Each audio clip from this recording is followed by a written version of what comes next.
Tengamos en cuenta esta información. Fueron los periodistas Daniel Coronel e Ignacio Gómez quienes destaparon varios escándalos en contra del expresidente Uribe. Entre estos se menciona que en los años 80 el expresidente le otorgó varios registros de propiedad y explotación de avionetas a narcotraficantes, entre los que se encontraba Marta Upegui y Julio Silva. También revelaron que un helicóptero propiedad de Uribe y de sus hermanos fue incautado en Tranquilandia, el mayor complejo coquero de la historia. En Tranquilandia funcionaban 7 pistas de aterrizaje y fueron encontradas 7 aeronaves, 6 avionetas y un helicóptero. El helicóptero incautado en el operativo, este Hughes 500, identificado con la matrícula HK2704, pertenecía, según los registros aeronáuticos, a Amortegui y compañía, empresa del hacendado antioqueño Alberto Uribe Sierra, padre del hoy candidato presidencial Álvaro Uribe Vélez y asesinado por las FARC meses antes del operativo de Tranquilandia. Y eso no es todo. Coronel fue quien expuso cómo el gobierno Uribe compró los votos para aprobar su reelección por medio de sobornos a varios senadores, y nuevamente revelaron cómo Tomás y Jerónimo Uribe, hijos del expresidente, se volvieron multimillonarios de la noche a la mañana por decisiones de subalternos de su padre. Con un solo señalamiento, con una sola firma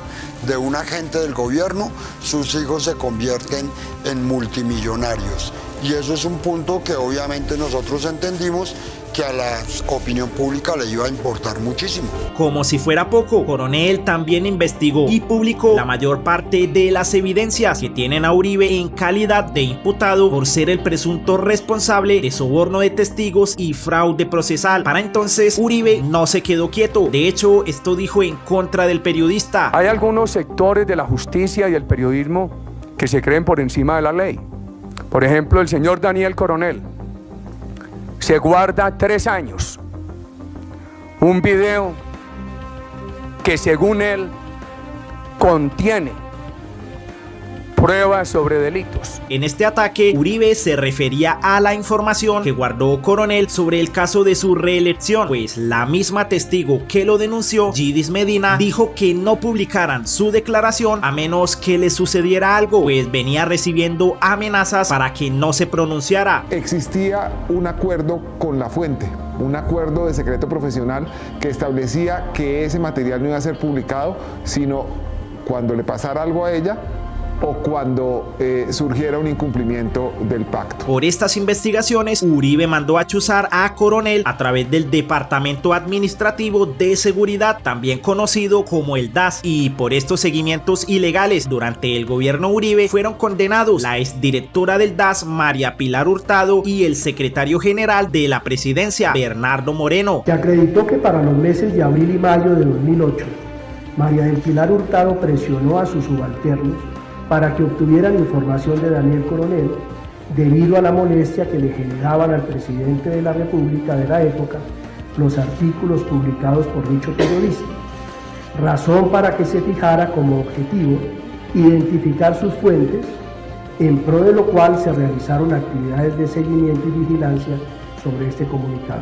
De hecho, en uno de los últimos artículos de Coronel, titulado Lo que Uribe teme, menciona lo siguiente: Andrés Peñate, exdirector del DAS, manifestó que el presidente Uribe se encontraba muy molesto por los artículos que permanentemente sacaba cuestionando su gestión o a él mismo. Quería saber el presidente de la República si el periodista se encontraba en el país y, en lo posible, tratar de ubicar quiénes eran sus fuentes de información. Bernardo Moreno le manifiesta a la doctora María del Pilar Hurtado que el interés del señor presidente de la República era que el DAS lo mantuviera informado sobre 4 temas o aspectos principales: la Corte Suprema de Justicia, la senadora Piedad Córdoba, el senador Gustavo Petro y el periodista Daniel Coronel. Según Coronel, metieron su número de celular en la lista negra de teléfonos para chuzarlo, por lo que reiteró que fueron condenados María del Pilar Hurtado y Bernardo Moreno, pero a Álvaro Uribe, quien al parecer dio la orden, nada le pasó. Y miren esta fuerte confesión: Rafael García es jefe de informática del DAS y testigo en el proceso de parapolítica en la Corte Suprema y la Fiscalía. Reveló lo siguiente. Vamos a ir paso a paso, mucho cuidado, porque esto dijo: una mañana de mediados de 2003 iba con Jorge Noguera hacia las oficinas del DAS en Palo Quemao. Estaba desanimado por falta de resultados. Jorge Noguera fue director del DAS y jefe de campaña de Uribe y, ojo, fue condenado señalado por vínculos con grupos paramilitares. Me dijo: he recibido la orden de dedicarnos a la guerra política. En tono medio burlón le respondí: ¿guerra política? O sea, cualquier cosa que eso signifique. No lo imaginé, pero en ese momento comenzó a forjarse la idea que llevaría al DAS a una campaña de espionaje y desacreditación de periodistas, opositores, líderes sociales y de todos aquellos a quienes el DAS arbitrariamente designaría como enemigos del gobierno. Hasta este punto recordemos las palabras de Bernardo Moreno, quien le pidió a María del Pilar que mantuviera informado al presidente sobre la Corte Suprema, Piedad Córdoba, Gustavo Petro y Daniel Coronel. En noviembre de ese mismo año, Noguera encargó de la dirección de inteligencia a Giancarlo Auque, el secretario general, para que se encargara de la creación del grupo G3. El grupo G3, según lo confesó el mismo Jorge Noguera, era un grupo especial de inteligencia que se dedicaba a cometer delitos contra miembros de diferentes grupos y personalidades opositoras al gobierno Uribe. Y miren, Giancarlo Auque fue condenado a 10 años de cárcel por estos delitos. Sigamos. Lo primero que hizo Auque fue ir a mi casa a pedirme la colaboración de la oficina de informática para ese grupo. Le dije categóricamente que yo no participaría en eso, que yo había llegado al DAS solo a colaborar con los amigos. Él sabía a quiénes me refería. Más abajo del tweet le preguntan a Rafael García quiénes eran los amigos. Rafael respondió que eran los amigos del presidente. A eso lo habían llevado al DAS. Posteriormente, Jorge Noguera me llamó vía telefónica para insistirme en que colaborara. Me negué nuevamente diciéndole lo mismo. Por esto fue que decidieron crear en inteligencia una oficina de informática paralela exclusivamente para el G3. Creo que con esa negativa comencé a caer en desgracia con Jorge Noguera, quien era casi un hermano para mí. Unos meses después tuvimos nuestra primera diferencia en años y terminamos a los gritos en su propia oficina. Rafael García luego pregunta quién le dio la orden a Jorge Noguera de dedicar el DAS a la guerra política. Creemos que eso lo responde muy bien Daniel Coronel. Gustavo Bolívar compartió las palabras de Rafael García y agregó que Jorge Noguera cumplió la orden de hacer la guerra política. Ahora purga una condena de 25 años y quien dio la orden, tranquilo, haciendo sus rosarios en Semana Santa, convencido que Dios está de su lado, pues el expresidente no se ha cansado de compartir imágenes en procesiones y celebraciones cristianas. El ex jefe de informática también asegura que las órdenes las recibía Noguera desde la Casa de Nariño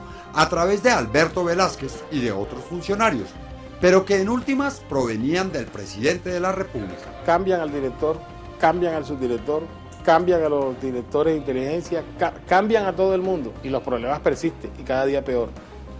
Hay una sola persona en toda la línea de mando que nunca ha cambiado. ¿Quién es? El presidente Álvaro Uribe. García sostiene que presenció una conversación en la que Jorge Noguera se quejó ante el presidente porque el comandante de la policía en el Magdalena estaba persiguiendo a los paramilitares. Por ejemplo, en el caso del coronel Heriberto Pardo, que él se quejaba de que perseguía a las AUC, yo mismo vi a Jorge Noguera quejándose ante el presidente, ya, diciéndole que ese señor de Santa Marta estaba persiguiendo a las autodefensas que estaban acorraladas. Se lo estaba diciendo al presidente delante de mí, se lo decía por teléfono. Ya. Es ese tipo de detalles que a mí me indican que el presidente no era ajeno a lo que nosotros hacíamos.